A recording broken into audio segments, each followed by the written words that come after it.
children, and now we're serving out our sentence in the land of villains. Death to our enemies, it's a long road to repentance. Need righteous energy, man, we need some spirit healing. We need some spirit healing. We need some healing, the scriptures revealing why I am feeling the way I'm feeling. We've been rebellious children, robbing, stealing, and killing. Now fighting demons and villains. The fight in me is resilient. We'll get the kingdom, Lord willing. Come together, all nation I desire. Come together, all nation I desire. Zion, Zion, Zion. Come together, all nation I desire. Come together, all nation I desire. Zion, Zion. Live in a system where innocent victims labeled as villains after they kill them. Paid suspensions, minimal sentence, then got the Christians yelling, forgive them. Niggas been tripping for too long, been tripping for too long. Stuck with crooked politicians, money a part of the mission. Destruction and ammunition, and the root of these conditions got us hanging, city lynching. We dying to get a pension. These on this, I got a mission. News coverage, give bad attention and no sentence. Murder culture and glory and vulture tactics. We rebellious and hella selfish. Every public lynch and a couple shots to the powder keg of rage that we holding up on our shoulders from our rebellion. Send up prayers, pandemics drop and stop rebelling, y'all.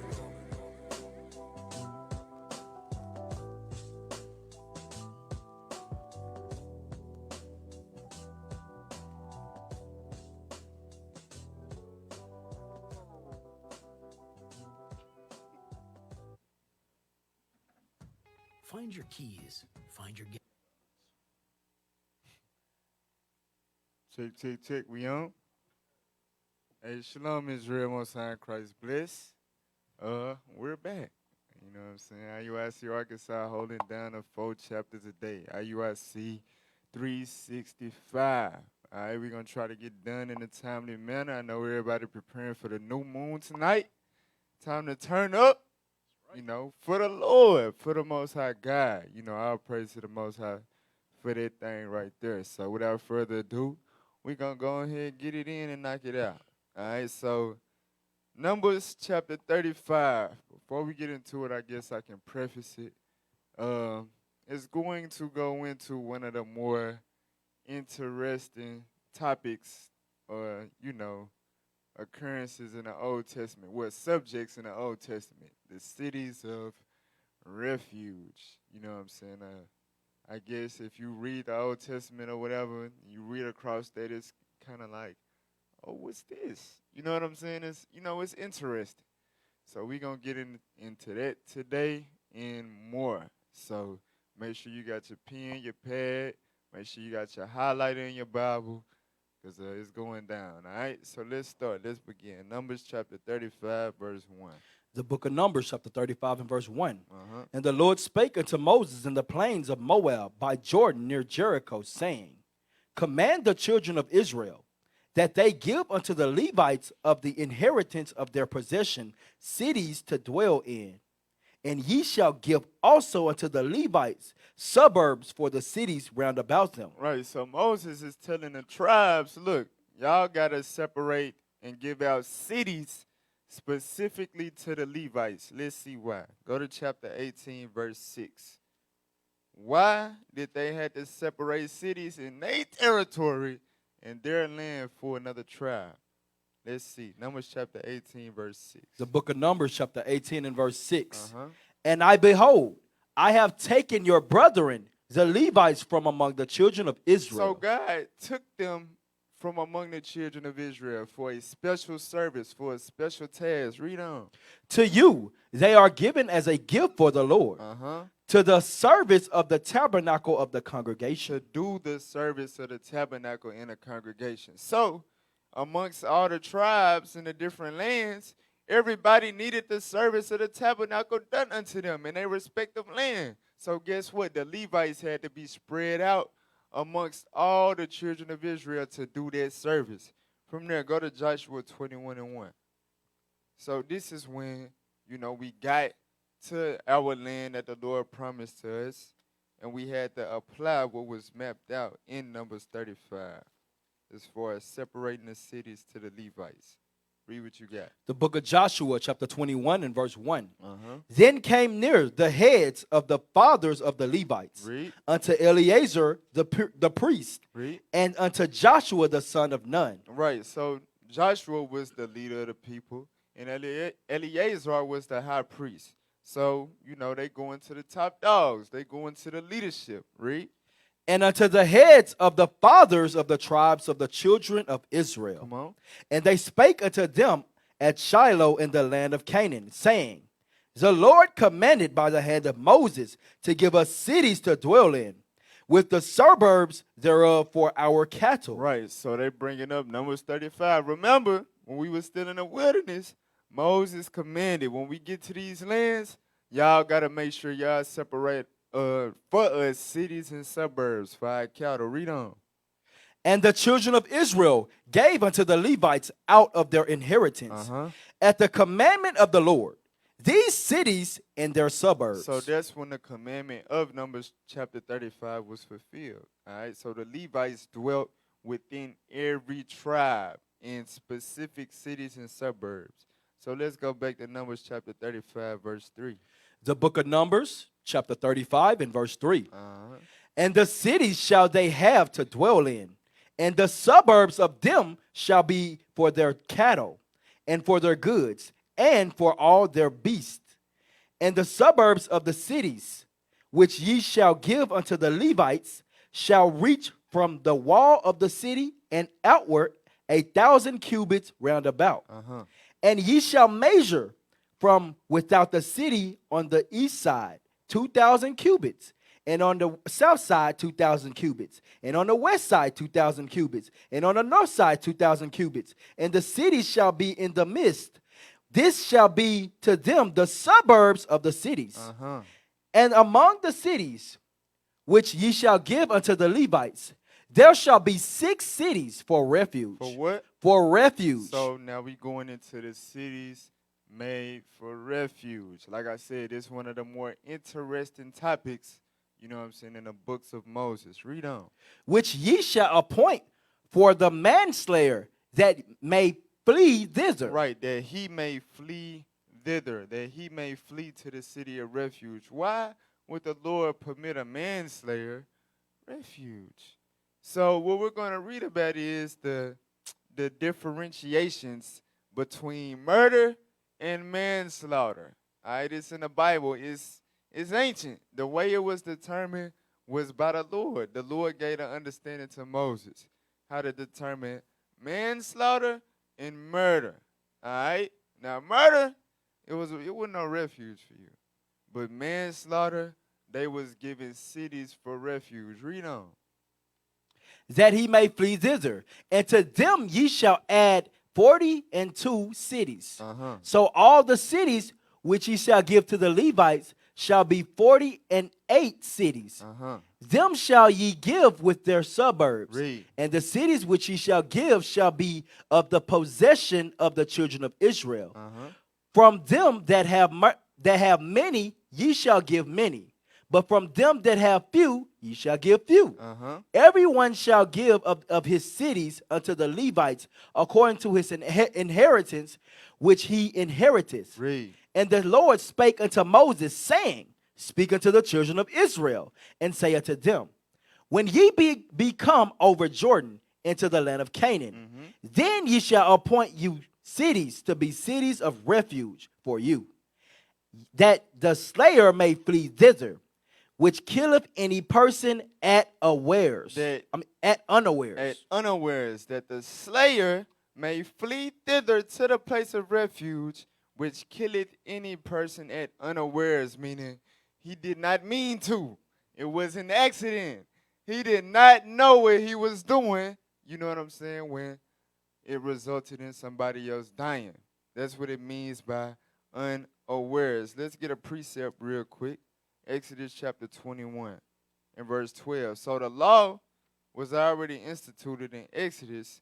So Numbers, you know, that's when he brought in where they going to go? Where are the manslaughterers going to go? You know, if they not getting the judgment of a murderer, you know, where are they going to go? What's going to happen with them? Exodus 21 verse 12. The book of Exodus chapter 21 and verse 12. He that smiteth a man so that he die shall be surely put to death. Right. So if you smite a man with the intent of killing him, your judgment was to be put to death. Read on. And if a man lie not in wait, But if it wasn't premeditated, you know what I'm saying? You wasn't lurking, you know what I'm saying? Waiting on a perfect opportunity to get the job done. You wasn't laying in wait. Read on. but God deliver him into his hand. But what? But God deliver him into his hand. Meaning what? You know what I'm saying? You did not have any premeditated intent to murder this guy, but somehow an accident occurred in which it resulted in that person dying. That means that God had, you know, some type of judgment pronounced against him. That was of the Lord. So accidental deaths are of the Lord. They, you know, beyond our control. You know what I'm saying? Read on though. Then I will appoint thee a place whither he shall flee. Right. So God said, I'm going to appoint a place whither that manslaughterer who did not murder his brother on purpose can flee. Read on. But if a man come presumptuously, Right. Like we covered this word in a previous class. Presumptuous means bold. You know what I'm saying, the limitations or whatever, but you fail to operate within them. You boldly, you know what I'm saying, murder somebody on purpose. If a man come presumptuously, read on, upon his neighbor to slay him with guile, with deceit, trying to, you know, plot and scheme to get away with it, read on. thou shalt take him from mine altar, that he may die. Right, so the murderer gotta die. The manslaughterer gonna have a place appointed to him to flee. So Numbers 35 is the institution of those places of refuge for the manslaughterer to flee. Go back. Numbers 35, read verse 12. The book of Numbers, chapter 35 and verse 12. Uh-huh. And they shall be unto you cities for refuge from the avenger. From the who? From the avenger. Right, so that's the detail to make it all make sense. How come the manslaughterer gotta have a place of refuge to flee to after he kills somebody on accident? Because there is somebody that has the right to avenge the death of that person that was accidentally killed. Very interesting when you say. Look up the definition of refuge real quick. Pull that up. Because now it makes sense. Why, you know, why do they have to flee to somewhere of refuge? Read what you got. Refuge, a condition of being safe or sheltered from pursuit, danger, or trouble. So that means if they're appointed cities of refuge, that means they're being pursued. Their life is in danger. You know what I'm saying? Somebody got trouble on their mind. Who is that? The avenger. Go back to verse 12. Read that. Verse 12. And they shall be unto you cities for refuge from the avenger, that the manslayer die not until he stand before the congregation in judgment. Right, before they go to trial and the judgment is made to discern decide whether or not it was murder or manslaughter. In the meantime, you went to the place of refuge, that the avenger do not slay you before trial comes. So hold that, go to Deuteronomy 19, verse 6, real quick. So, why do you gotta run from the avenger and make sure you make it to the city of refuge? Read what you got. The book of Deuteronomy, chapter 19 and verse 6. Uh-huh. Lest the avenger of the blood pursue the slayer, while his heart is hot. While it's what? While it's hot. While his heart is hot. Is hot. Meaning he don't give a damn if it was on accident or not. He mad that you killed his loved one. Right. So he ain't trying to hear your story or what you got to say. I accidentally happened. He is pissed the hell off. And he wants your life. All right? Read on. And overtake him, because the way is long. Read. And slay him. Read. Whereas he was not worthy of death. Right. So a man that kills a man on accident unawares is not worthy of death. But if that avenger catch you it's a wrap. You know what I'm saying? So that's why we at the Cities of Refuge instituted. Read on. Inasmuch as he hated him not in time past. So we got to pay attention to these key words and details because it's just like the law. I just took a real estate course. You know what I'm saying? And in the law book pertaining to the state of Arkansas, when it's giving a law, it seems very repetitive. You know what I'm saying? But the thing about it is it's emphasizing those key words because those are the statutes of limitations. You got to understand what would indicate whether or not it's murder, considered murder, or manslaughter. If you had a previous beef, strife with that person, and you tried to claim you killed them on accident, that probably wasn't going to work out in your favor. You know what I'm saying? So to be ruled unworthy of death if you kill somebody unawares, you could not have had any documented, evident past hatred of that person. Go back to Numbers chapter 35. Yeah, 13 now. The book of Numbers, chapter 35 and verse 13. And of these cities which ye shall give, 6 cities shall ye have for refuge. Read. Ye shall give 3 cities on the side of Jordan, and 3 cities shall ye give in the land of Canaan, which shall be cities of refuge. Read.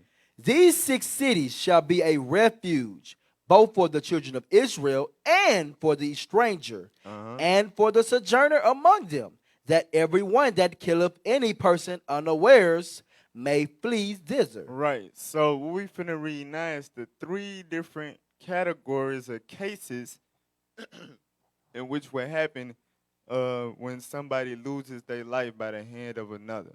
You got, you know what I'm saying? I wasn't trying to necessarily kill you, but you ended up dead. I was trying to hurt you, but I wasn't trying to kill you. But you died. That's murder. That's what we finna read. You know what I'm saying? Then you got, I hated you. I really, wanted to kill you. And premeditated murder. You know what I'm saying? Then you got, hey, I ain't see you. I ain't had no problem with you. I did not mean for that to happen. All right? That's, manslaughter. That's when you were not ruled worthy of death. So, we finna go in detail of them 3 different categories. Read verse 16. Verse 16. And if he smite him with an instrument of iron, so that he die, he is a murderer. The murderer shall surely be put to death. Hey, man, I got to use that precept on the street. Because, brothers be thinking, young men, you know what I'm saying? Like we went over yesterday in the radio show. The Chief Keef lovers and the 21 Savage and all of that, they always talk about slanging that iron. You know what I'm saying? Not knowing, God said if you sling that iron and the brother that you sling that iron on die, you are a murderer. And your judgment is to die. Read on. And if he smite him with throwing a stone, wherewith he may die, Read. and he die, he is a murderer. So you threw the stone at him just to hurt him, harm him. You didn't mean for him to die, but he ended up dead. Guess what? You are considered a murderer. Read on. The murderer shall surely be put to death. Come on. Or if he smite him with an hand weapon of wood, wherewith he may die, and he die, he is a murderer. Read. The murderer shall surely be put to death. Right, that murderer got to be put to death, meaning what? There's no refuge for him. You smite somebody with some iron, a stone, or wood to hurt them. You didn't mean for them to die, but they died. Guess what? There's no refuge, no mercy. You have to die. Read. The revenger of blood himself shall slay the murderer. When he meeteth him, he shall slay him. So that person appointed to avenge the blood of that person that you murdered, when they see you, it's over for you. They shall kill you. Read on. Remember, this Old Testament. Don't get it twisted now. We ain't running around killing folks at all, no matter what. But this is just an understanding of the laws given at that time. Read on. But if he thrust him of hatred or hurt at him by laying of weight that he died. Or hurl at him by laying of weight that he died, meaning he was lurking. stalking. He was laying in wait for you. He was waiting to catch you lacking. He was in the cut. You know what I'm saying? With the 30. Nah, let me stop. But he was waiting on you to catch you slipping so he could put you to death because y'all had beef. He had hatred for you. Read on. Or in enmity, smite him with his hand that he Or die. even if you don't use a weapon. You know what I'm saying? But y'all enemies and you have the intent with your hands to kill him. Read on. He that smote him shall surely be put to death, Uh-huh. for he is a murderer. Read. The revenger of blood shall slay the murderer when he meeteth him. So it was no refuge for you. You kill somebody premeditated on purpose with a clear intent, hatred behind it, you were a murderer. Read on. But if he thrust him suddenly without enmity, Right, meaning it happened out the blue, out of nowhere. You know what I'm saying? Y'all was working. You know what I'm saying? You didn't had no problem, no previous issues with the brother. Read on. or have cast upon him anything without laying of wait. Right, it wasn't no, you was plotting or scheming or lurking or waiting for him. Read on.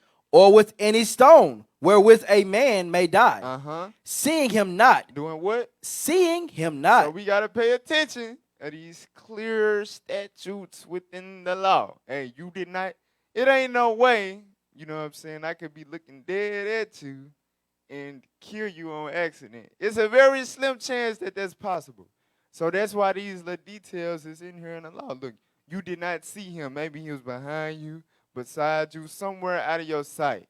You know what I'm saying? And something happened to where you was using something and it ended up flying on him or whatever and putting him to death.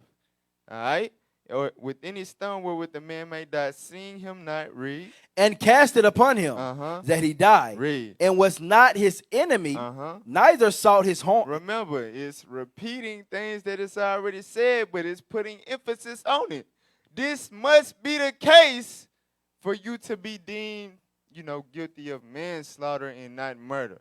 All right, y'all didn't have any past enmity, and you were not seeking to harm him. Because remember, you had that one category where you were only seeking to harm him but not kill him. Guess what? If he died, you're still a murderer. So this was somebody you did not have any enmity with, and you were not seeking their harm at all whatsoever. Read on. Then the congregation shall judge between the slayer and the revenger of blood according to these judgments. Right, then there will be trial held. The people going to hear the causes. The people, hey, then judgment going to be passed. Read on. And the congregation shall deliver the slayer out of the hand of the revenger of blood. And the congregation shall restore him to the city of his refuge, whither he was fled. Right, but guess what? Even when you cleared from murder, guess what? You still got to go to the city of refuge for a period of time. Read on. And he shall abide in it until the death of the high priest. So whoever the high priest at that time, until the day that they die, guess where you got to stay? In the city of refuge. Read on. Which was anointed with the holy oil. Come on. But if the slayer shall at any time come without the border of the city of his refuge, whither he was fled. So if this person, that committed manslaughter, not murder, come out of the border, come outside them borders of the city of refuge, even though he wasn't worthy of death. If you step outside them borders of that city of refuge, read. And the revenger of blood find him without the borders of the city of his refuge, and the revenger of blood kill the slayer, he shall not be guilty of blood. He clear. You know what I'm saying? Because you were instructed to make sure you stay within them borders of the city of refuge. So if that avenger catch you outside them borders where that same high priest still alive, guess what? He can kill you and go on about his life peacefully. Read on. Because he should have remained in the city of his refuge until the death of the high priest. Read. But after the death of the high priest, the slayer shall return into the land of his possession. Right. So after the high priest passed on, that was alive during the time in which the incident happened, guess what? You can go back to your land and that avenger cannot bother you. Read. So these things shall be for a statute of judgment unto you throughout your generations in all your dwellings. Read. Whoso killeth any person, the murderer shall be put to death by the mouth of the witnesses. By the mouth of witnesses. Whoso killeth any person, the murderer shall be put to death by the mouth of witnesses. Meaning you're going to have multiple people testify, you know what I'm saying, as a witness to you committing murder. Not manslaughter, murder. If you got witnesses with an S that say, nah. It wouldn't know, nah, he saw him. Matter of fact, they had got into it last week. Yes, he really wanted to kill dude. If you got witnesses that testify against you before the congregation, guess what? It was a wrap. Read on. But one witness shall not testify against any person to cause him to die. Right, but it can't just be one witness, you know what I'm saying, that point you out and say that they witnessed you commit murder and not manslaughter like you claiming. It can't be just one person. Why? Because they could be on the interest, for the interest of the avenger. You see what I'm saying? That man could really be not guilty, but they can lie because they just want to see that person put to death. So if you got multiple witnesses, you know what I'm saying, it's more examinable, meaning what? They stories got to match up. You know what I'm saying? They got to match up. They really got to have the same details. So one witness could be trying to, say, really both of them could be trying to say that that person is guilty, right? But if one person say, he slung the wood, he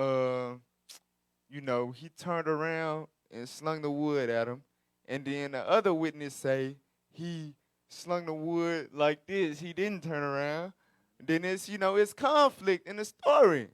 You know what I'm saying? So that man may not be found guilty of murder. That's why you got to have multiple witnesses. So let's get that in Deuteronomy chapter 17 and verse 6.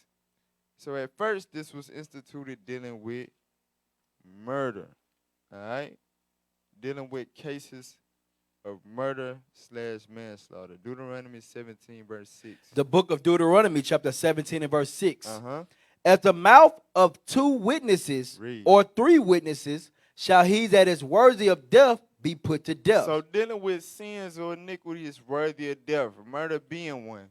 In order for that person to get put to death, they first would have had to have at least two witnesses, 2 to 3 witnesses, you know what I'm saying, that said, yes, this is what happened. Yes, he had the intent of murder. Or the intent, he was really sleeping with that man's wife, or what's some most sins worthy of death. You know what I'm saying? Whatever. Whatever sin you committed worthy of death, it had to be 2 witnesses at least 2 witnesses to testify that, yes, you had that intent. Read on. But at the mouth of one witness he shall not be put to death. If it's only one witness that's testifying that said that you guilty, guess what? That ain't enough. Because like I said, it could be a conflict of interest. You just, you mad that your friend died on accident. So you don't care if he really didn't do it or not. You just gonna lie and try to get the brother put to death. All right? So now go to chapter 19, verse 15. The book of Deuteronomy, chapter 19 and verse 15. So eventually, instead of it just being a law pertaining to sins worthy of death, it had to be a principle for everything in general. Because Israel, you know what I'm saying? Well, it only said one witness when it's a matter worthy of death. But he stole my money. I don't need another witness. So, no.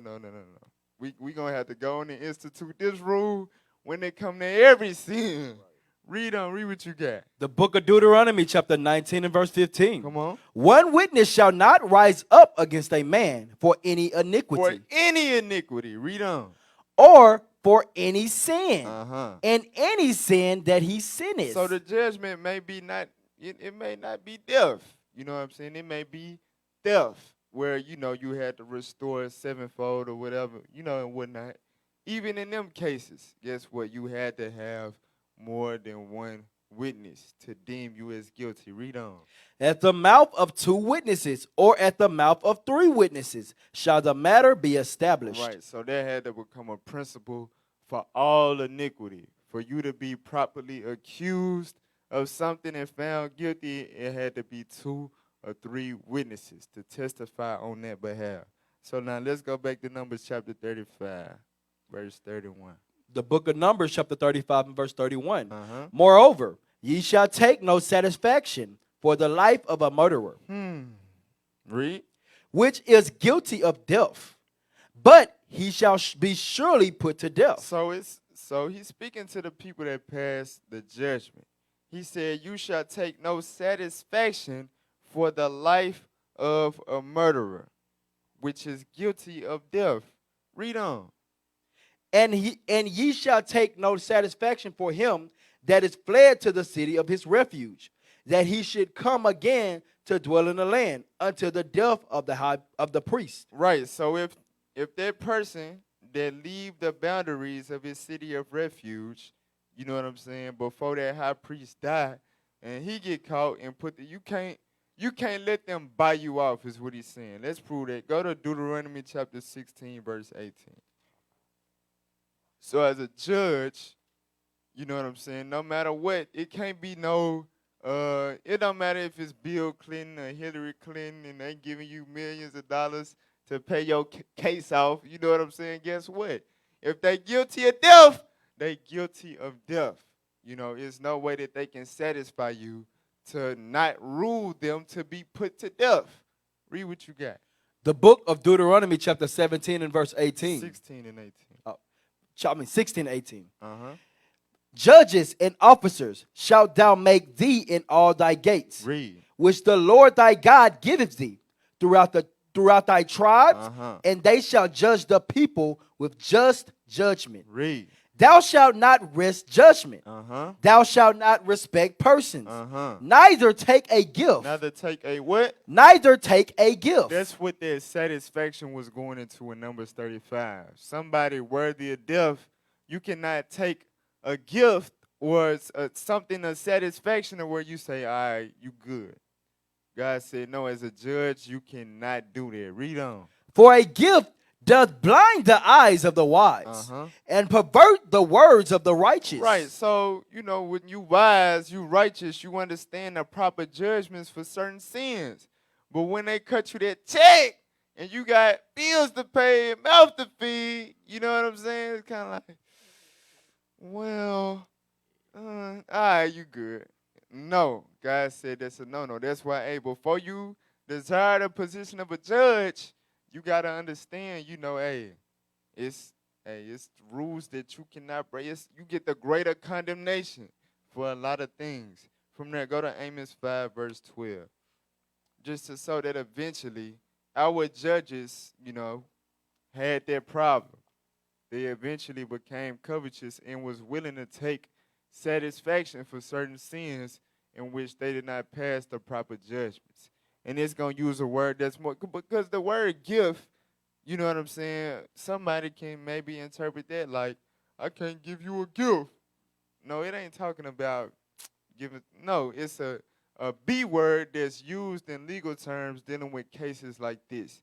When we read it, y'all going to better understand. Read what you got. The book of Amos, chapter 5 and verse 12. Come on. For I know your manifold transgressions. Read. And your mighty sins. Uh-huh. They afflict the just. Read. They take a bribe. Hey, what? A bribe. So the judges of Israel, guess what? Eventually they started taking bribes or gifts or satisfactions for the sins of others. And they started to clear those that were guilty of certain sins if they had the money to pay the sin off or whatever they was using to pay the sin off. Read.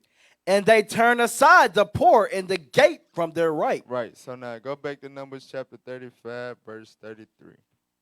The book of Numbers, chapter 35 and verse 33. Uh-huh. So ye shall not pollute the land wherein ye are. Read. For blood it defileth the land. Right. So if somebody is guilty of murder, you know what I'm saying, and they deserve to be put to death, if that person do not get put to death for shedding that other man's blood, unless it's in the case of manslaughter, when you did it unawares, you know what I'm saying?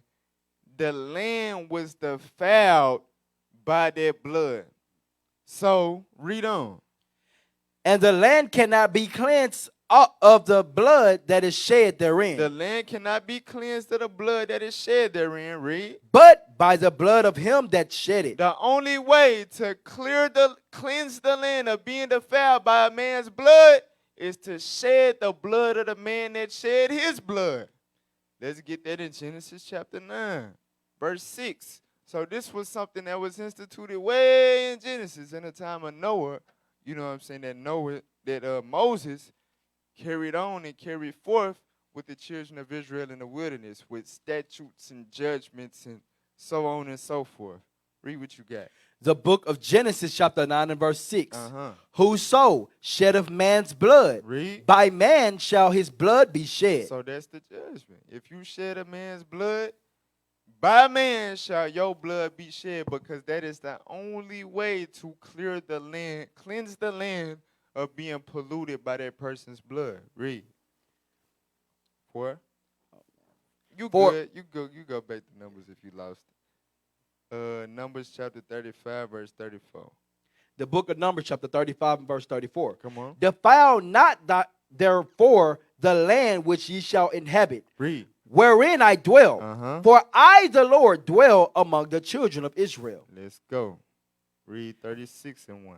Numbers 36 and verse 1. Uh-huh. And the chief fathers of the families of the children of Gilead, the son of Machir, the son of Manasseh, of the families of the sons of Joseph, Read. came near and spake before Moses and before the princes, the chief fathers of the children of Israel. Uh-huh. And they said, the Lord commanded my Lord to give the land for an inheritance by lot to the children of Israel. Read.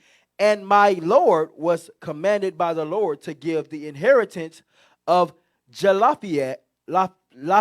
Let's start with a Z, my brother. Zelophehad. Yeah, Zelophehad, Uh-huh. our brother unto his daughters. Right. So an issue basically arose from something that had already occurred in chapter 27. So let's get there. Let's get some understanding of, why they coming forth with this issue. Let's get the background knowledge dealing with Zelophehad. What happened? Numbers chapter 27 and verse 1. The book of Numbers, chapter 27 and verse 1. Come on. Then came the daughters of Zelophehad, the son of Hefer, the son of Gilead, the son of Machir, the son of Manasseh, of the families of the Joseph. of Of the Joseph. families of the son of the Joseph. the son of Manasseh, the son of Joseph. And these are the names of the daughters, Malah. Hey, do he need a new mic or something? Because it's going in and out. Come on. And these are the sons of these. Oh, I'm sorry. And these are the names of his daughters, Malah, Noah, and Haglah, and Michalah, and Tisra. Read. And they stood before Moses and before Eleazar the priest and before the princes and all the congregation by the door of the tabernacle of the congregation, saying, Read. our father died in the wilderness, Uh-huh. and he was not in the company of them that gathered themselves together against the Lord in the company of Korah, Uh-huh. but died in his own sin and had no son. Right. So our father Zelophehad, he ended up dying in the wilderness, and he don't have no sons. All he had was straight girls, like my brother right here. You know what I'm saying? So all he had was straight girls. So they was like, what's going to happen? He didn't have no sons, so how's it going to work out with his inheritance? Read.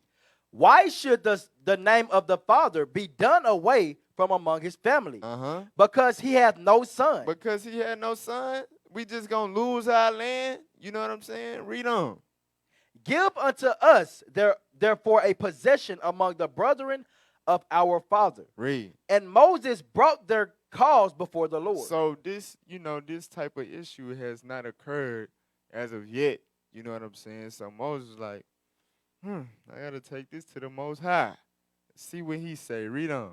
And the Lord spake unto Moses, saying, The daughters of Zelophehad speak right. Right. The Lord said, hey, they right. Read. Thou shalt surely give them a possession of an inheritance among their father's brethren. Read. And thou shalt cause the inheritance of their father to pass unto them. Uh-huh. And thou shalt speak unto the children of Israel, saying, If a man die and have no son, then ye shall cause his inheritance to pass unto his daughter. So that was the ruling given by the Lord. All right. If a brother don't got no turn him up. If a brother don't got no sons, nothing but daughters, and he passed, his inheritance passes to his daughters. That was the ruling that the Most High gave. So of course, later on down the line, it's gonna be, something in that Israel need more understanding on. So that's what we reading about in Numbers chapter 36. Let's go back and pick up at verse 3. The book of Numbers, chapter 36 and verse 3. Uh-huh. And if they be married to any of the sons of the other tribes. So, remember, this the people of, their tribe, their family. They said if Zelophehad had daughters, marry somebody from another tribe, read on. Of the children of Israel, Uh-huh. then shall their inheritance be taken from the inheritance of our Right. fathers. So if these Manassite sisters decide they want a Judite husband, their land and inheritance that belong to their father, a Manassite, is going to pass along to the Judite that she married. So this, this is a rightful issue. Like, what's going to happen when that happens? Read on. And shall be put to the inheritance of the tribe. Come on. Whereunto they are received. Read. So shall it be taken from the lot of our inheritance. Right, it's going to be taken from our tribe, the tribe of Manasseh, and it's going to pass along to the tribe of whoever man that they marry. Read on. And when the jubilee of the children of Israel shall be, then shall their inheritance be put unto the inheritance of the tribe. Read. Whereunto they are received. So shall their inheritance be taken away from the inheritance of the tribe of our fathers. Read. And Moses commanded the children of Israel, according to the word of the Lord, Uh-huh. saying, The tribe of the sons of Joseph hath said well. You know what, y'all do got a point. Okay, read on. This is the thing which the Lord doth command it concerning the daughters of Zelophehad. So here go the solution. I understand y'all issue that y'all got. It makes sense.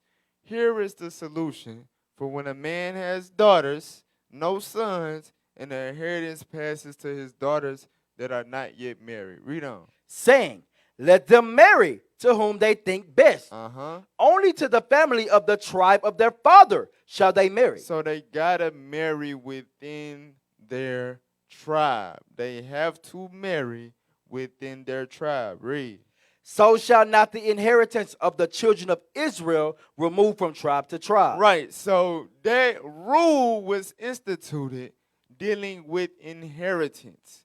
That rule, because it may be doctrines out there between Israelite camps, because they got issues with blacks marrying Hispanics, even though we're the same people.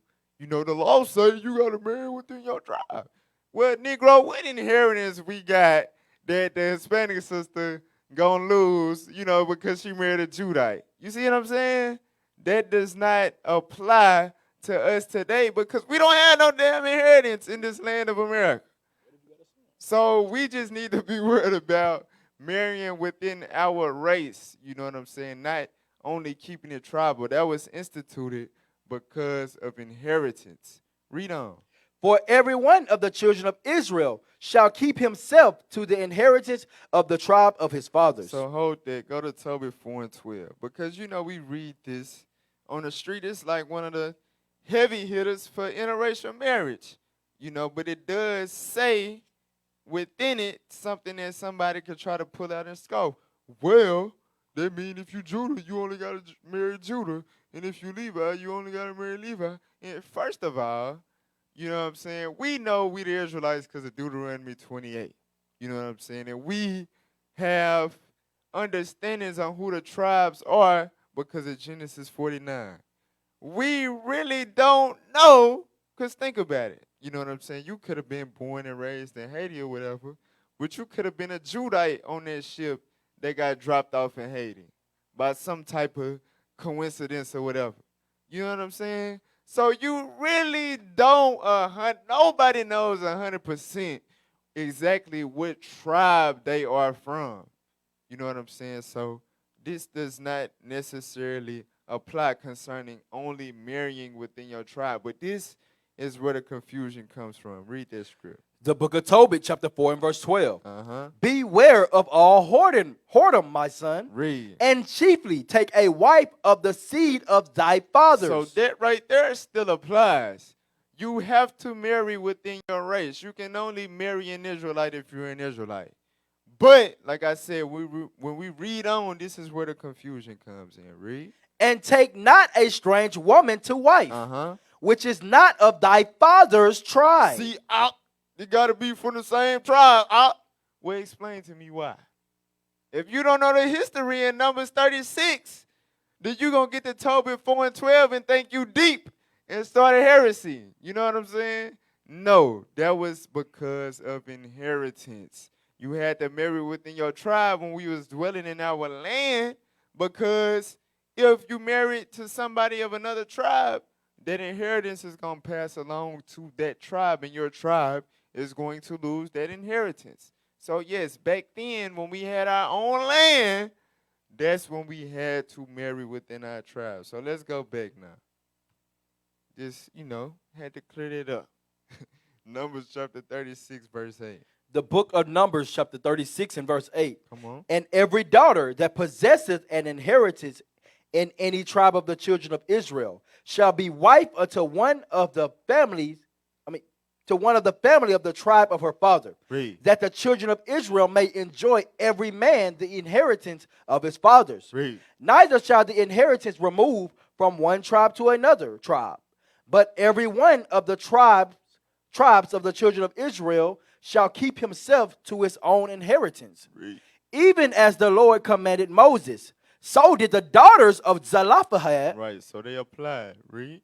For Mahlah, Tisra, and Haglah, and Milcah, and Noah, the daughters of Zelophehad, were married unto their fathers' brothers' sons. Right, they took men of their own kindred. Read. And they were married into the families of the sons of Manasseh. Right, they married into their tribe. Read. The son of Joseph, Uh-huh. and their inheritance remained in the tribe of their family.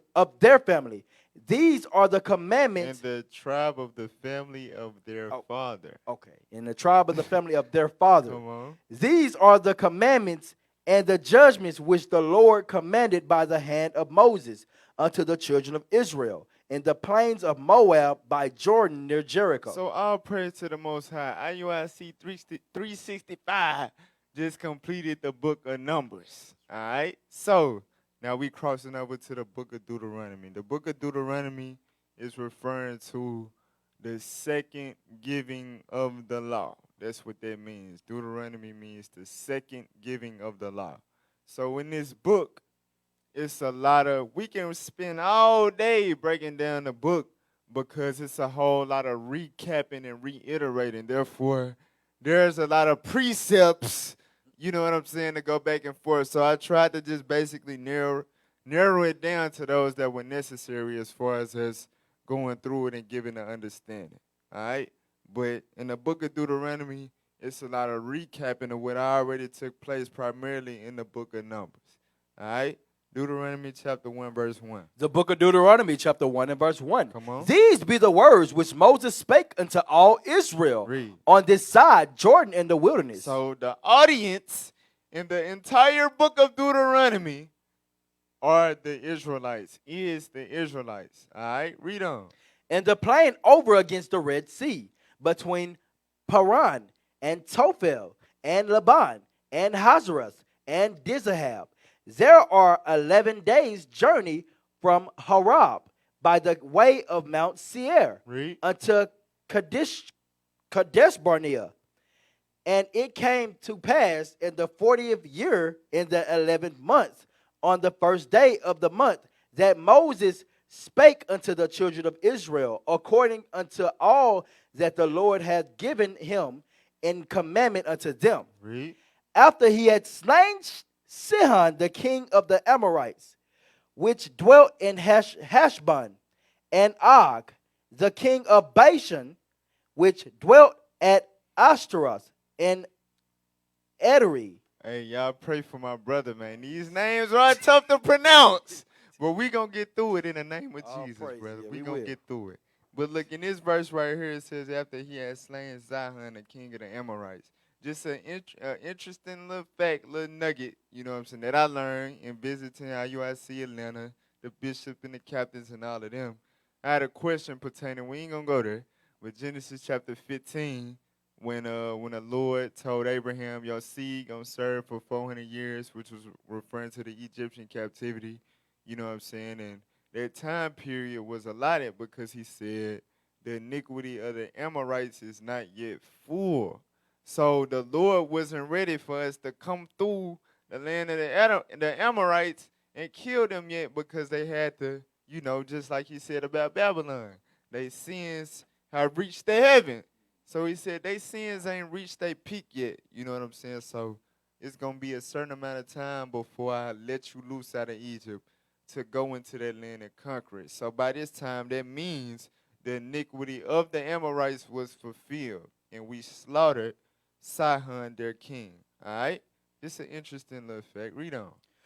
On this side, Jordan in the land of Moab, Read. began Moses to declare his law, saying, the Lord our God spake unto us in Horeb, saying, ye have dwelt long enough in this mount.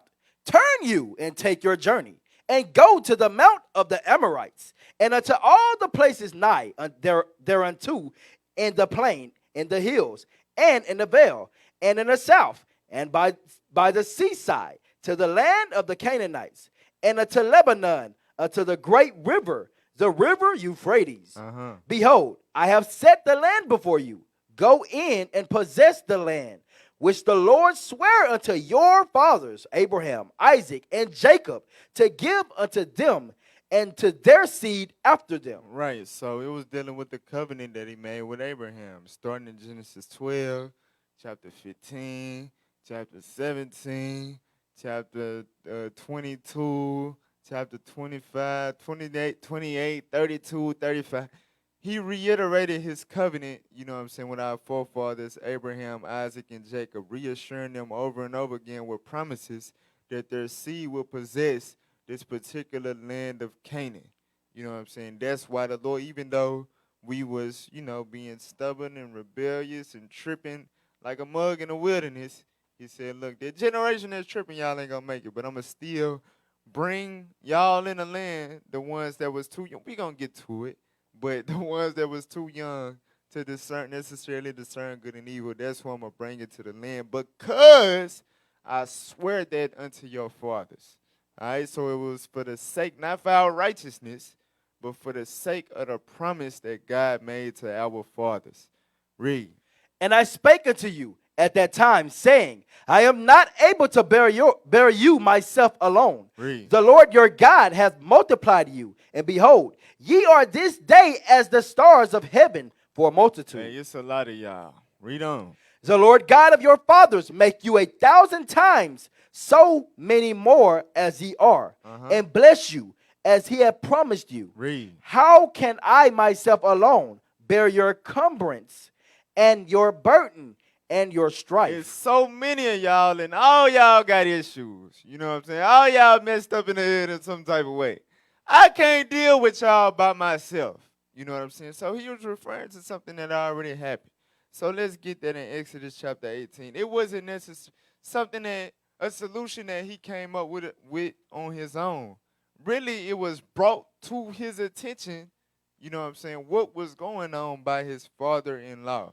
So the father-in-law brought it to his attention and gave him the solution to fix it. All right, read what you got. Exodus 18, verse 13. The book of Exodus, chapter 18 and verse 13. Come on. And it came to pass on the morrow that Moses sat to judge the people. And the people stood by Moses from the morning until the evening. Read. And when Moses' father-in-law saw all that he did to the people, he said, what is the thing that thou doest to the people. Right. So Moses was the only person judging the children of Israel, right? So all the Israelites from early in the morning, just like the unemployment line, you know what I'm saying, with the COVID stuff, you know what I'm saying, bagged up all day from early in the morning all the way to sundown. Because Moses was the only one that could judge. He can only handle so many at a time. So his father-in-law was like, bruh, you don't see what the hell you doing to the people? Read. Why sittest thou thyself alone, and all the people stand by thee from morning until evening? Right, you trying to do this by yourself, you know what I'm saying? And meanwhile, all these people waiting all damn day to speak to you. Read on. And Moses said unto his father-in-law, because the people come unto me to inquire of God. Right, they trying to get answers from God. That's why they coming to me. Read. When they have a matter, they come unto me, and I judge between one and another, and I do make them know the statutes of God and his laws. Right, so that is exactly, you know what I'm saying, the proper way in which we must judge, you know what I'm saying, between matters or whatever. We got to show them what the law say to pass a verdict. So he's right in terms of, you know, how he's judging, but he's not right in terms of how he's going about doing it, meaning by himself. Read on. And Moses' father-in-law said unto him, to him, the thing that thou doest is not good. Right. So it's not talking about, you know what I'm saying, the manner in which he judging, but how he going about it. You trying to do it on his own. He said, look, that's not good, bro. Read. Thou wilt surely wear away, both thou and this people that is with thee. Right. Moses, you going to wear away. They going to stress you the hell out, and you going to have a stroke and die dealing with these Israelites by yourself. You going to wear away, and the people going to wear away, waiting all damn day, every day, to get answers from God through you. Read. For this thing is too heavy for thee. Uh-huh. Thou art not able to perform it thyself alone. Right. You're not able to do it on your own, Moses. Read. Hearken now unto my voice. I will give thee counsel, and God shall be with thee. Be thou for the people to Godward, that thou mayest bring the causes unto God. Uh-huh. And thou shalt teach them ordinances and laws, Read. and shalt shew them the way wherein they must walk, Uh-huh. and the work that they must do. Uh-huh. Moreover, thou shalt provide out of all the people able men, such as fear God, men of truth, hating covetousness, and place such over them to be rulers of thousands and rulers of hundreds, rulers of 50s and rulers of 10s. Right. So this was Moses' father-in-law's advice to drink some water, bro. You good? You was trying to get that fly. Okay, all praise. So, dang. Hey, get this brother some water. All right? There's some right here on the end of the stage. So, look. It says, Moses' father-in-law said, look, bro, set up a ranking system. You know, so you won't bear the burden of the people on your own. Set up a ranking system. Choose out the best men known amongst the tribes as far as wisdom and knowledge and understanding, and place them in a ranking system, you know, to keep every last issue of the Israelites from coming to you to where you have to deal with it on your own. So that's just like, because, you know, people like to say, y'all trying to be all militant and it ain't no rank in the Bible, and you a damn lie. Just imagine, you know, we got, 80-something schools worldwide. Just imagine if every time somebody had an issue or needed some counsel or advice, they had to go to Bishop Nathaniel. Just imagine. You know what I'm saying? That is impossible. It's not going to happen. Therefore, we have a ranking system. We got soldiers, officers of 10, officers of 20, officers of 50, officers of 60, 70, 80, 90, and 100, and captains of 100, and captains of all the other hundreds and thousands, and then you got the deacons and the bishop. You know what I'm saying? That is biblical. That is biblical, all right? That is something that was ordained by our forefathers, you know what I'm saying, to deal with the people, all right? So now let's go back to Deuteronomy chapter 1, verse 13. The book of Deuteronomy, chapter 1 and verse 13. Come on. Take you wise men and understanding, and known among your tribes, and I will make them rulers over you. Read. And ye answered me and said, the thing which thou hast spoken is good for us to do. Right, so the people agreed. They was like, okay, yeah, that's a good idea. You know, we tired of waiting all damn day in line to come speak to you. So, yeah, set up a ranking system, Moses. Read on. So I took the chief of your tribes, wise men and known, and made them heads over you, captains over thousands, and captains over hundreds, and captains over 50s, and captains over tens, and officers among your So tribes. now it's giving you the terminology in which we use in our congregation. I'm telling you, man, you can I doubt you find anything that we do that is not biblically based. I very highly doubt it. This organization literally does everything based on the Bible. All right? Our ranking system is based on the scriptures that we reading right now. Read on. And I charged your judges at the time, saying, hear the causes between your brethren, and judge righteously between every man and his brother, and the stranger that is with him. Ye shall not respect persons in judgment. So this is the laws given to the judges. It says, ye shall not respect persons in judgment. Read. But ye shall hear the small as well as the great. Right, you got to hear the small as well as the great. So hold that, go to Leviticus chapter 19, verse 15. It's a precept to understand what it means dealing with respect of persons in judgment. So this one of them things, like you remember how we had dealt with the one multiple witnesses in the case of murder, and how it eventually had to be implemented for every iniquity. It's the same thing with this. Respect of persons started, you know what I'm saying, as a law concerning judgment. But when you go to James, the 2nd chapter, you know what I'm saying, it applies, and, you know, it's a principle. You know what I'm saying? You cannot honor or treat somebody some type of way just because they got more honor or whatever than the next person, or somebody poorer than the next person. You know what I'm saying? Just in general. All right? Leviticus chapter 19, verse 15. The book of Leviticus chapter 19 and verse 15. Ye Ye shall do no unrighteousness in judgment. Uh-huh. Thou shalt not respect the person of the poor, nor honor the person of the mighty. Right. So, meaning what? If a poor person break the laws of God, it ain't no, you know, sympathy because they poor. I feel sorry for them. I'm going to let them get away. Nah. You don't respect the person of the poor when it comes to violation of God's laws, nor honor the person of the mighty. So somebody that's, you know, got major works, or they may have a lot of money, a lot of possessions or whatever, you know what I'm saying? Guess what? That does not make them above the laws of God.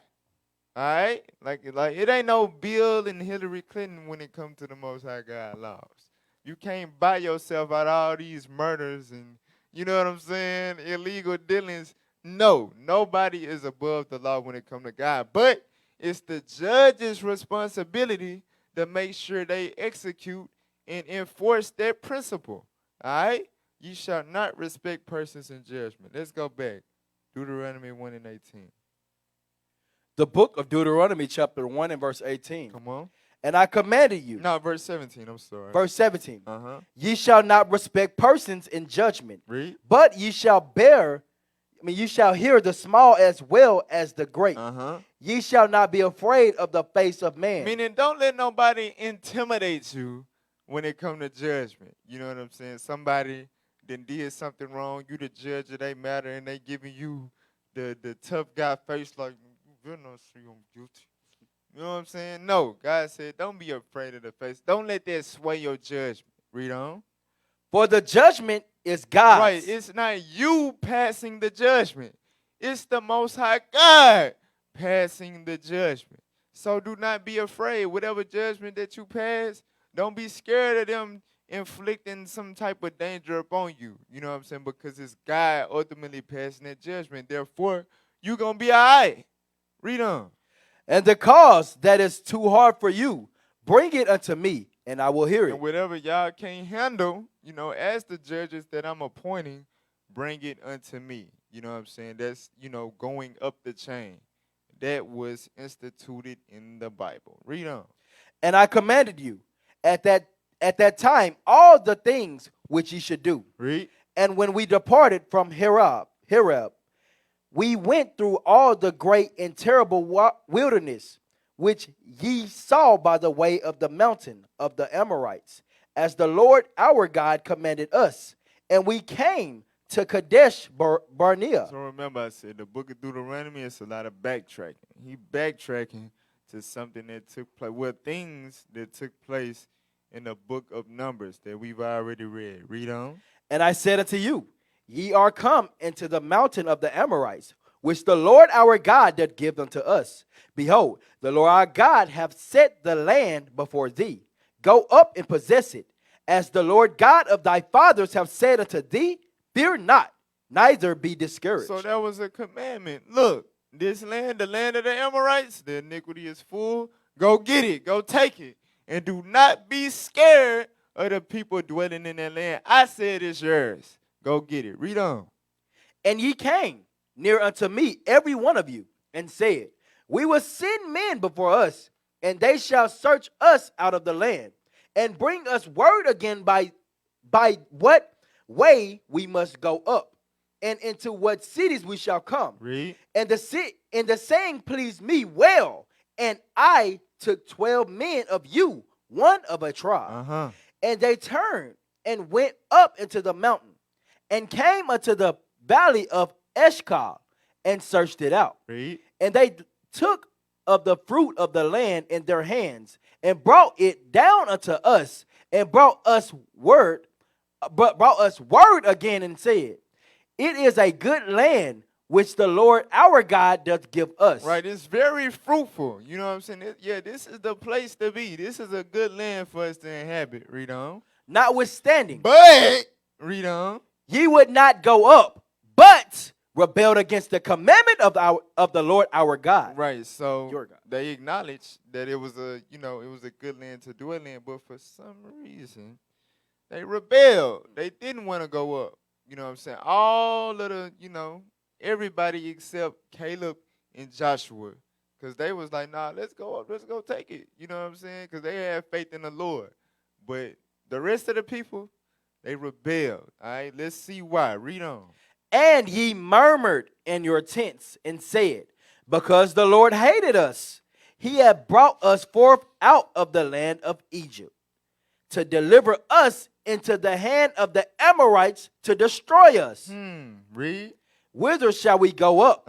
Our brethren have discouraged our heart. So the spies that came back, besides Caleb and Joshua, they discouraged the people with their report. Let's see what that was. Read. Saying, the people is greater and taller than we.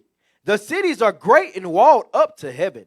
And moreover, we have seen the son of the Anakims there. Right, that's referring to giants. So you got giants in that land. They got big old walls and all that. Lord, you trying to set us up to get put to flight. You trying to set us up to get our tail whooped. You know what I'm saying? So their heart was discouraged by the spies. The spies came back and said, yeah, the land good, but they got giants there. We don't stand a chance. So that's why they got to thinking, the Lord hate us. He brought us out of Egypt for them to kill us and all of that. So read on.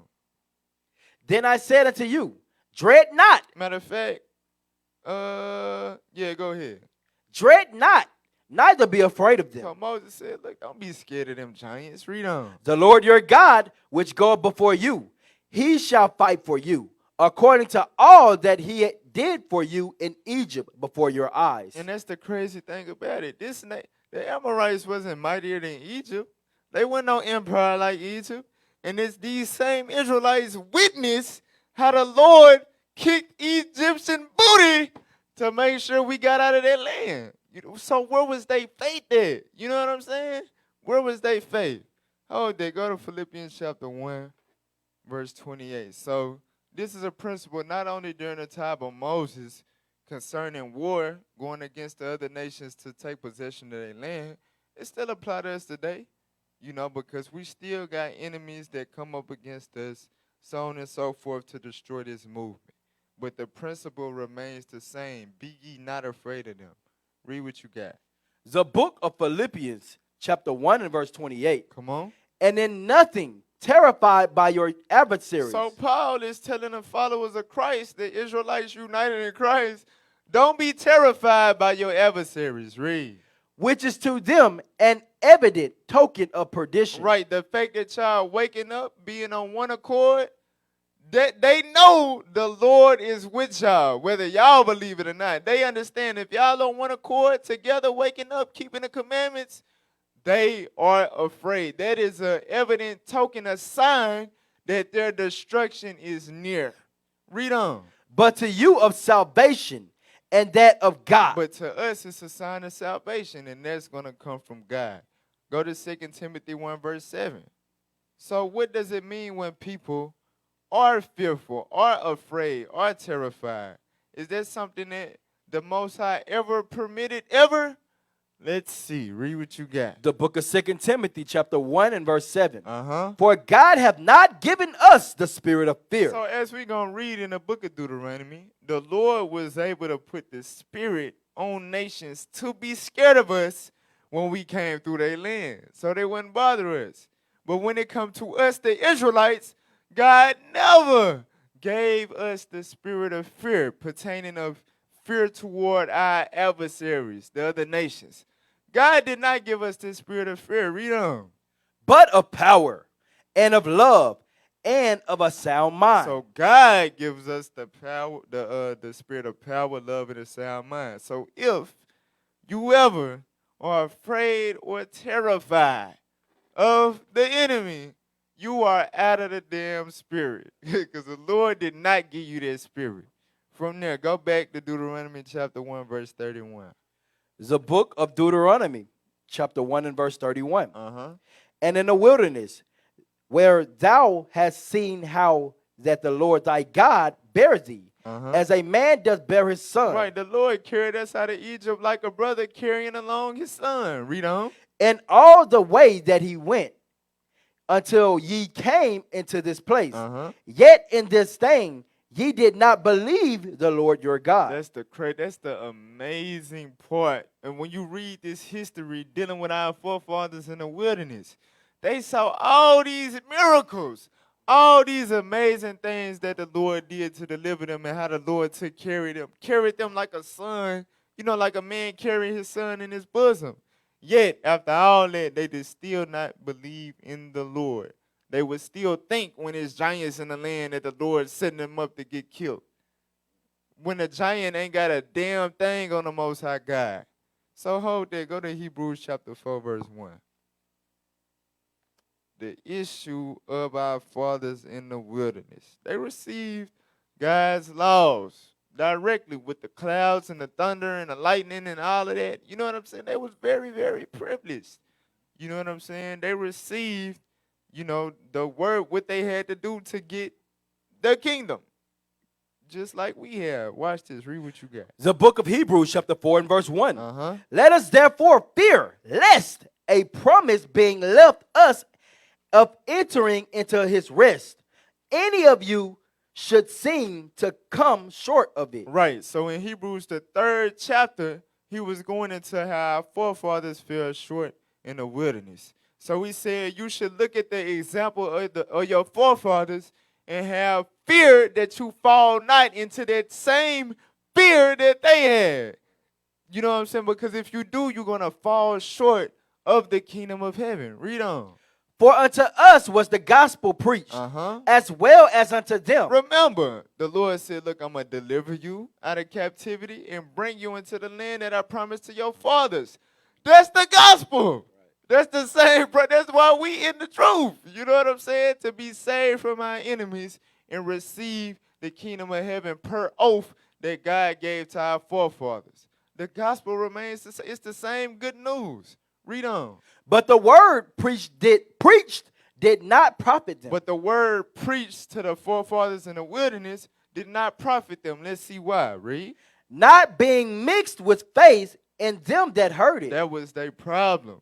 They could not mix, the obedience of God's commandments with faith and belief. You cannot do one without the other. That's why Revelation 14 and 12, when we wear on all our shirts on the back, we got to keep the commandments and faith of Christ. It's impossible to have one without the other. The forefathers had the laws, but they did not have the faith. They always struggle with unbelief. And that's why they never dwelt in their land for long. Let's go back. Deuteronomy chapter 1, verse 33.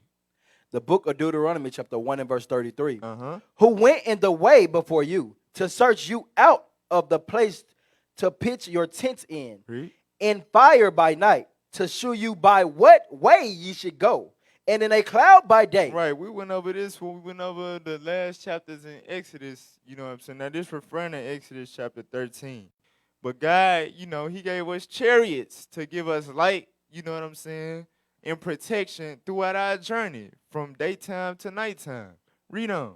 And the Lord heard the voice of your words, and was wroth, and sware, saying, Surely there shall not one of these men of this evil generation see that good land, which I swear to give unto your fathers. Right, so them brothers, you know what I'm saying, the brothers and sisters of that generation that was talking about, the Lord hate us, and he trying to kill us and all of that, so we not going to do what he told us to do.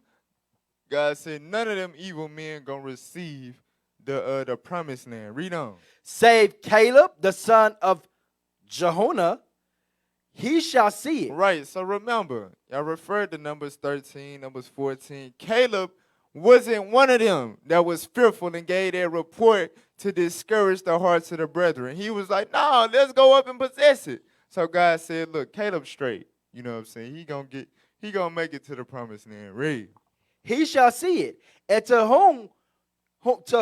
him will I give the land that he have trodden upon, and the children, because he have wholly followed the Lord. Come on. Also the Lord was angry with me for your sakes, saying, Thou also shalt not go in thither. Right, so Moses telling the people, hey, just like y'all, how y'all ain't gonna be able to see it, I ain't gonna be able to see it either, because y'all pissed me the hell off. And the Lord said, hey, you ain't gonna go in either, Moses. We gon' you know, revisit that. Read on. But Joshua the son of Nun, which standeth before thee, he shall go in thither. So there go the two men out of that generation that's gonna be able to go and see the promised land. Caleb and Joshua. That's it. All the other men over the age of 20 that was old enough to go to war, none of them will see my promised land. Read. Encourage him, for he shall cause Israel to inherit it. So now, let's go to Numbers chapter 20 and verse 7. Let's see what Moses was referring to when he said, hey, for y'all's sakes, you know, I was angry, I was tripping, and the Lord said, I can't go into the land either. So, you know what I'm saying, just to bring it up to speed, we came to a land and there was no water in the land. So the people was complaining of thirst. Now, the reason why it pissed Moses off so bad, because this already occurred multiple times, and each time the Lord always gave us food to eat and water to drink. You know what I'm saying? Like in Exodus, I always say that was the first batch of Kool-Aid, because they were saying the water didn't taste good. So he had let a tree fall into the water to make it sweet. You see what I'm saying? So these is the signs that they already saw. They already been through this. And they still, as soon as they get here with another trial, they fall into the same disbelief. The Lord brought us all the way out here to die. You know what I'm saying? So Moses was like, I don't get you people. You people are crazy as hell. Read what you got. The book of Numbers, chapter 20 and verse 7. Come on. And the Lord spake unto Moses, saying, Take the rod, and gather thou the assembly together, Read. thou and Aaron thy brother, and speak ye unto the rock before their eyes. Do what? Speak ye therefore before the rocks. Lord have mercy. Speak ye unto the rock before their eyes. So the Lord specifically instructed Moses, speak ye unto the rock.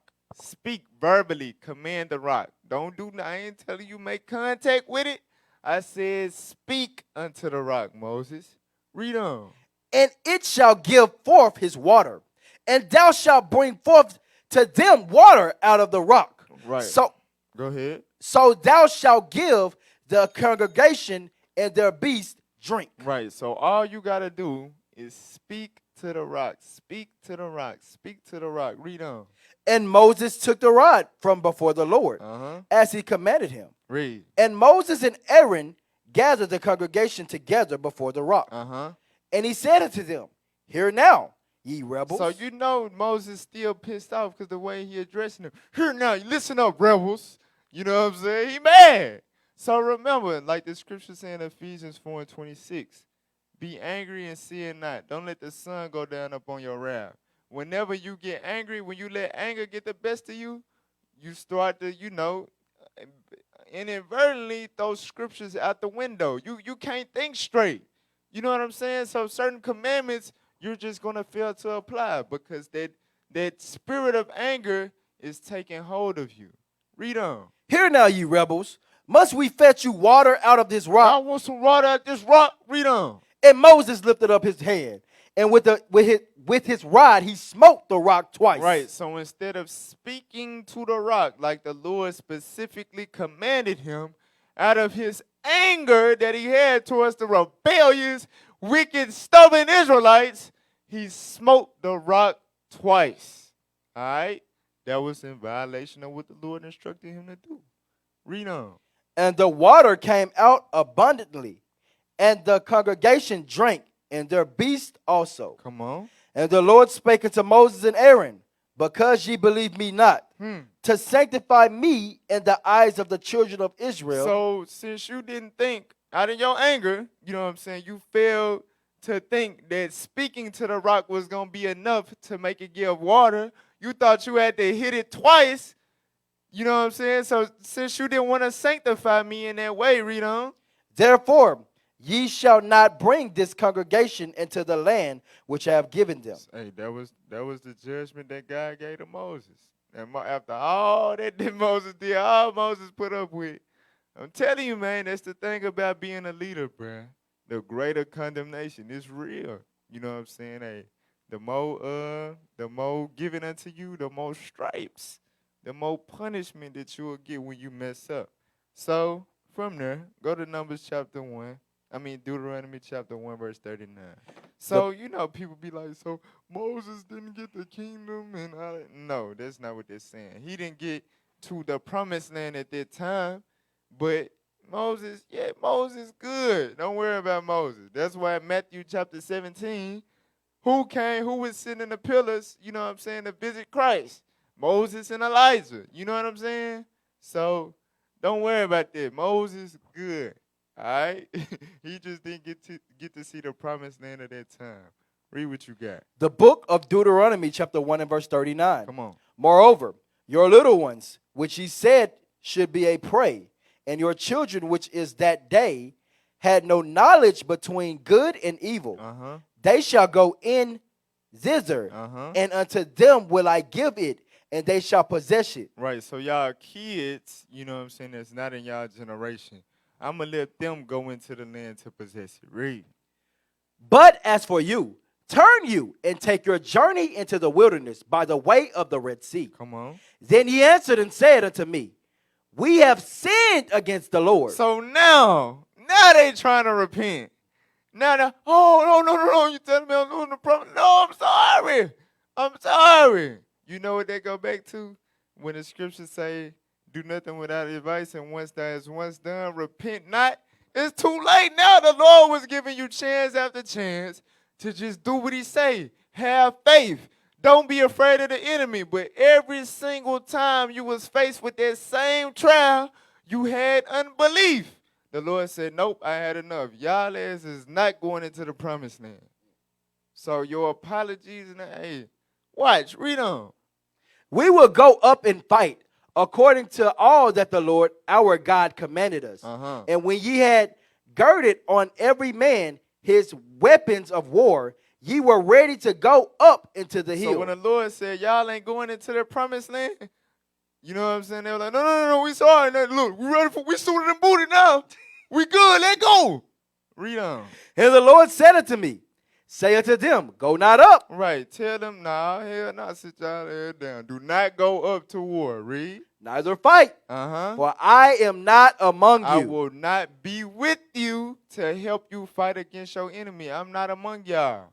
Y'all don't believe in me for real. Read. Lest ye be smitten before your enemies. So Moses, if you go with them, look, you gonna die with them. Read. So I spake unto you, and ye would not hear, but rebelled against the commandment of the Lord, and went presumptuously up into the hill. And went presumptuously, meaning boldly. You knew not to. I told you not to, but you did anyway. This is recorded in Numbers chapter 14. All right? You can go back. We covered it already. Go back and read it on your own. All right? But this happened in Numbers the 14th chapter. Moses said, no, hold off, chill out, sit down. The Lord ain't going to be with you. But they went up to war anyway, forcing the course of the river. Read.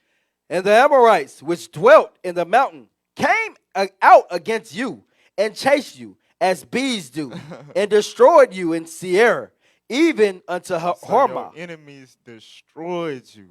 Read on. And ye returned and wept before the Lord. Uh-huh. But the Lord would not hearken to your voice, nor give ear unto you. So after you took that L, you wanted to return and weep and cry to the Lord. But the Lord did not give a damn about none of your tears. Hold it. Let's get that in Proverbs chapter 1. You know, it's heavy because, hey, it be like that in small situations in the body, you know, dealing with counsel. A person can go against your counsel 5, 6 times. And then when they finally get judged, you know what I'm saying? That's when they be, oh, no, I'm sorry, I'm ready to do right. I'm ready to get myself together. I don't give a damn. You still got to serve out your judgment, period. If you would apply what you trying to say you're going to apply in the first place, you wouldn't be in this predicament. All right? Proverbs chapter 1, verse 25. The book of Proverbs, chapter 1 and verse 25. Come on. But ye have set at naught all my counsel, and with none of my reproof. So God said, we set at naught all his counsel, and we didn't want to take none of his reproof. Read. I also will laugh at your calamity. I will mock when your fear cometh. So when you getting your butt kicked, when you terrified and afraid from now on, I'm going to laugh at you. You're going to be the butt end of my joke. Read on. When your fear cometh as desolation, and your destruction cometh as a whirlwind, when distress and anguish cometh upon you, then shall they call upon me. Then now you want to return and weep to me. Lord, please help us. We got whooped. You know what I'm saying? Then you going to turn it to the Lord.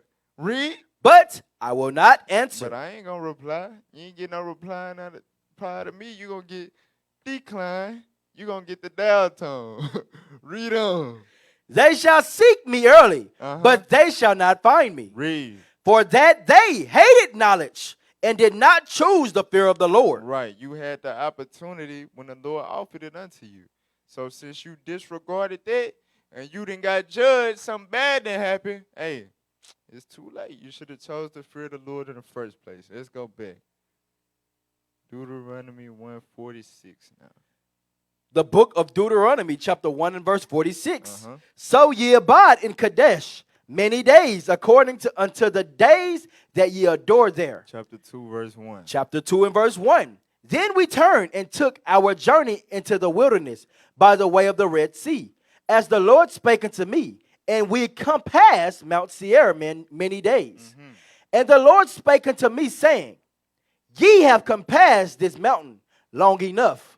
Turn ye northward, and command thou the people, saying, Ye are to pass through the coast of your brethren, the children of Esau, which dwell in Seir, and they shall be afraid of you. So the Lord said, I'm going to make the so-called white man scared of you, all right?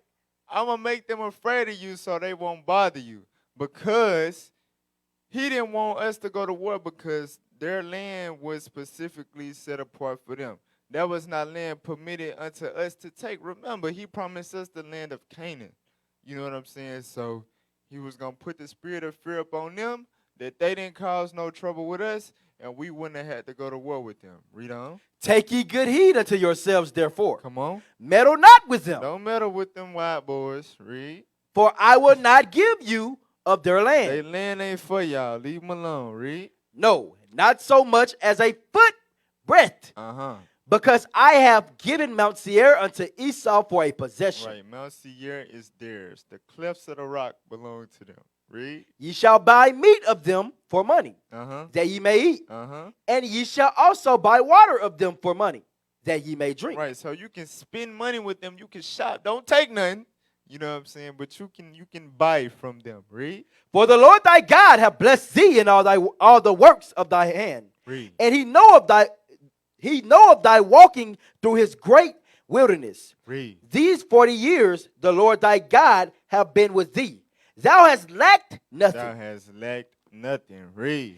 And when we passed by from our brethren the children of Esau, which dwelt in the Seir, through the way of the plain from Elas and from Eziongabar, Uh-huh. we turned and passed by the way of the wilderness of Moab. Read. And the Lord said unto me, distress not the Moabites, So the same thing with Moab. Hey, don't meddle with them. Don't mess with them. Read. neither contend with them in battle. Right. Don't go up in battle against them. Read. For I would not give thee of their land for a possession, Uh-huh. because I have given Ar unto the children of Lot for a possession. For the sake of Lot, I made sure that was their land. That belongs to them. So don't mess with them. That's not for you. Do not go to war with them in an effort to conquer their land. That's for them. Read. The Emims dwelt there in time past, Uh-huh. a people great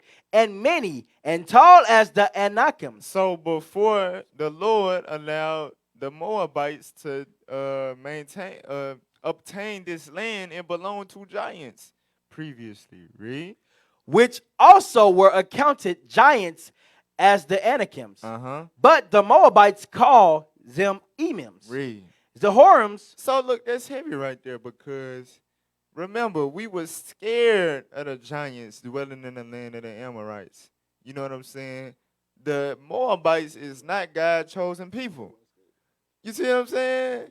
They went in that land of the giants and did some kung fu Jet Li, Jackie Chan, and took over their land. You know what I'm saying? They wasn't scared.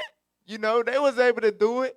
We had the Most High God on our side with the chariots and the, you know what I'm saying, the might, the power, the angels and all that, and somehow find a way to be scared. That's crazy.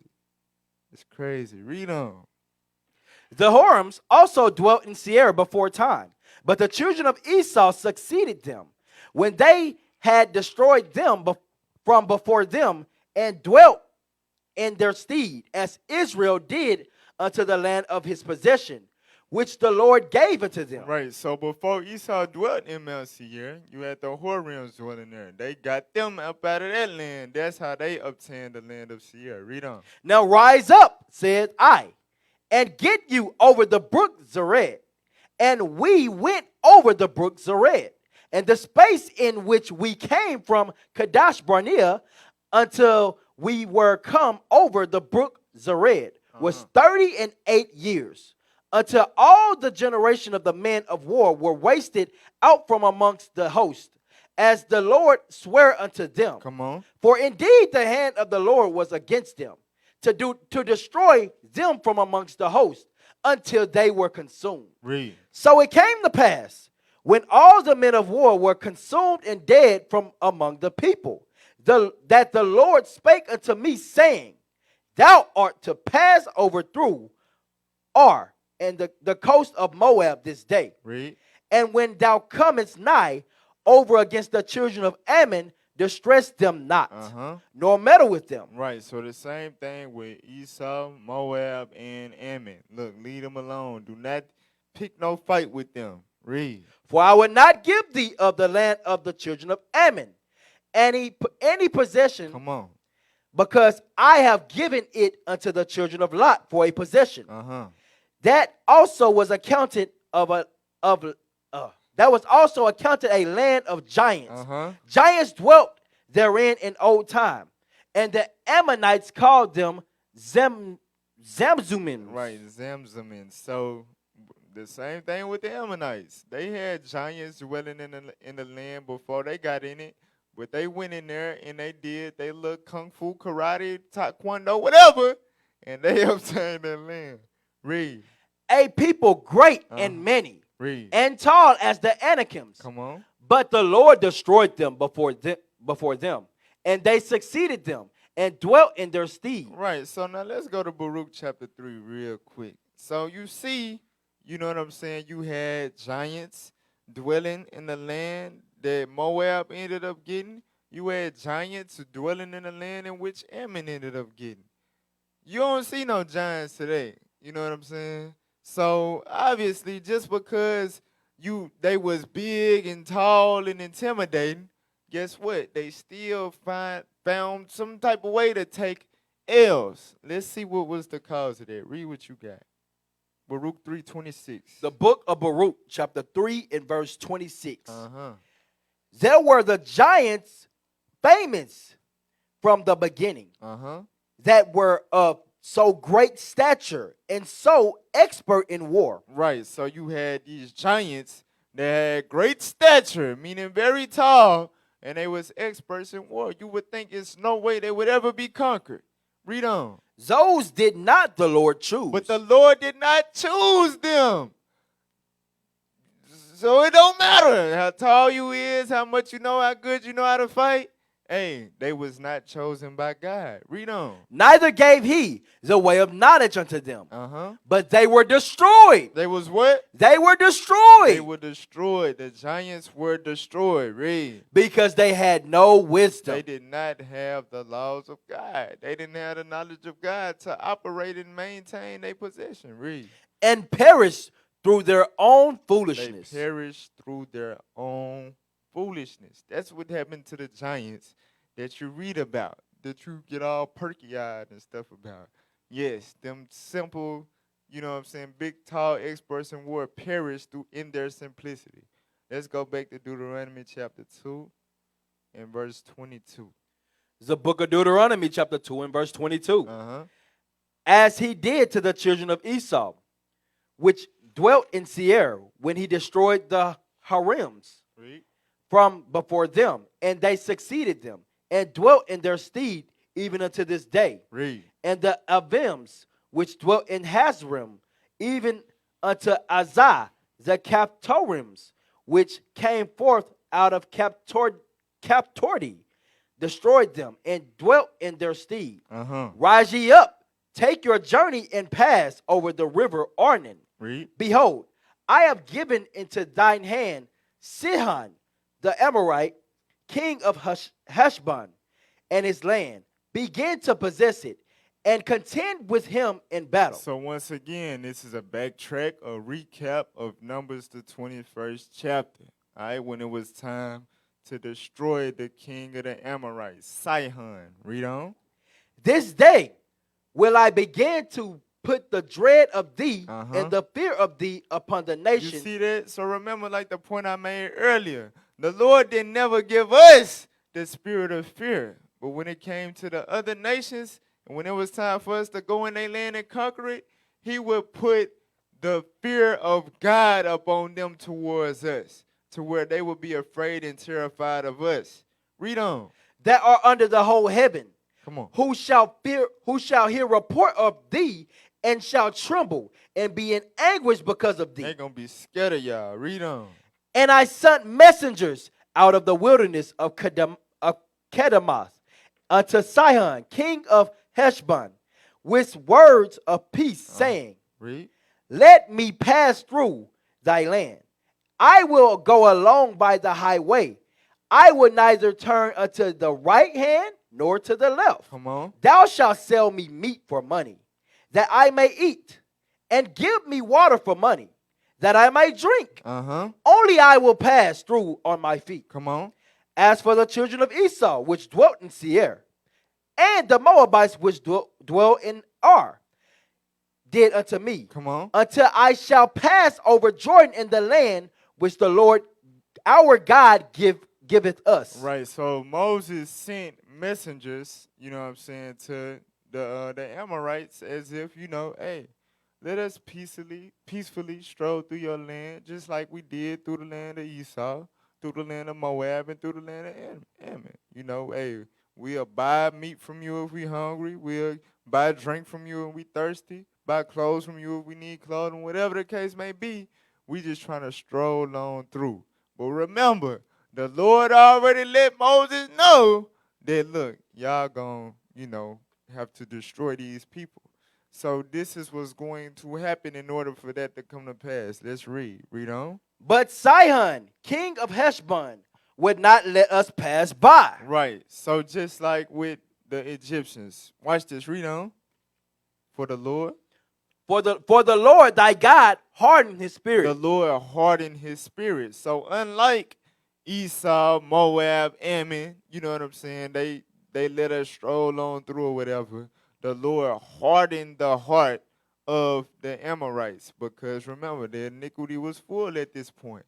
The Lord owed them a butt whipping, all right? And it was for us to conquer their land. Read on. And made his heart obstinate. Right, meaning stubborn. Read on. That he might deliver him into thy hand, as appeareth this day. Right, to the intent, you know what I'm saying, that he won a battle, y'all, and take that ill, and we take possession of their land. You know what I'm saying? Same thing with the Egyptians. He hardened Pharaoh's heart that he wouldn't let us go so the Lord could embarrass him, you know what I'm saying, and embarrass all his gods and put a lot of their people to death. Same thing. Read on. And the Lord said unto me, behold, I have begun to give Sihon and his land before thee. Begin to possess, that thou mayest inherit his land. Come on. Then Sihon came out against us, he and all his people, to fight at Jahaz. And the Lord our God delivered him before us, and we smote him, and his sons, and all his people. Read. And we took all his cities at the time, and utterly destroyed the men, and the women, and the little ones of every city. We left none to remain. Right, because that's how the Most High roll. Hey, look, you ain't sparing nothing. Not even a wham, baby. They got to die too. You know what I'm saying? Hey, look, the Lord was ruthless when it came to, us getting our way. You know what I'm saying? That's how especially privileged we was. But we still struggle to believe and obey the Most High God. When that's how hard he went for us. That's how merciless he was to other people to show mercy unto us. It's amazing. Read on. Only the cattle we took for a prey unto ourselves, and the spoil of the cities which we took. Come on. From Aurora, which is by the brink of the river of Arnon, and from the city that is by the river, even unto Gilead. There was not one city too strong for us. The Lord our God delivered all unto us. Right, the Lord thy God delivered those cities unto us. Read. Only unto the land of the children of Ammon thou camest not, nor unto any place of the river Jabbok, nor unto the cities in the mountains, nor unto whatsoever the Lord our God forbade us. Right, so we possessed, every which way the Lord led us, and wherever he forbade us not to go, that's what we wasn't able to touch. So, hey, that's the end of the book of Numbers, the beginning of the book of Deuteronomy. All praise to the Most High. We pray you all was edified and y'all learn, a little bit more than just, reading surface level. You got some preceptual understanding to better understand what you read when you read it, all right?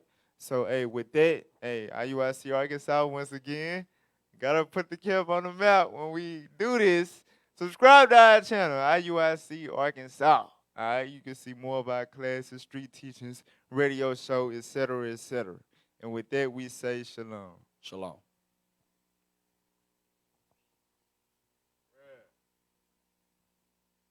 You got to start doing reading drills again. You got to get your wind back.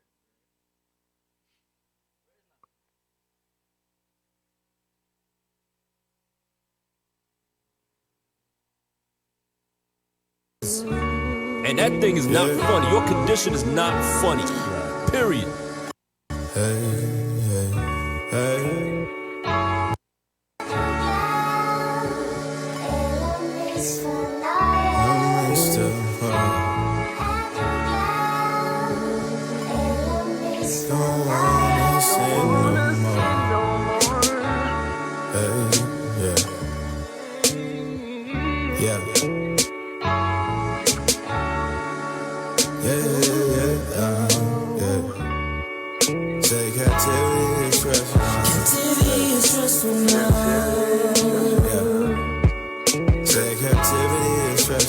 Activity is stressful, yeah.